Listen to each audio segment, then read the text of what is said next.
basically.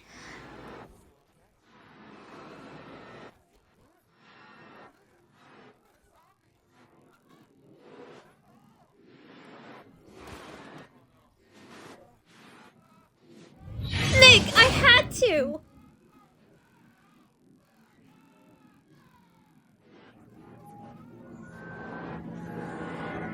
Don't get mad! I didn't know what else to do!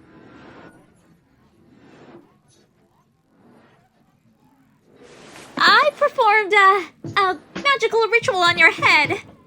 It was really hard, and I don't mean to be a jerk, but I think maybe just a little bit of appreciation is in order. If I didn't chop off your head, the venom would have totally seeped into your brain and turned you into a zombie.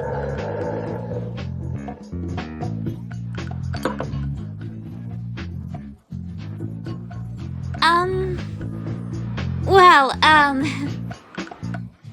there's some stuff I didn't tell you before, okay? I didn't want you to think I was weird. I'm kind of sort of a...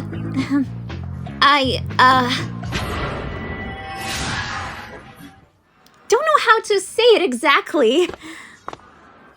I'm a zombie hunter.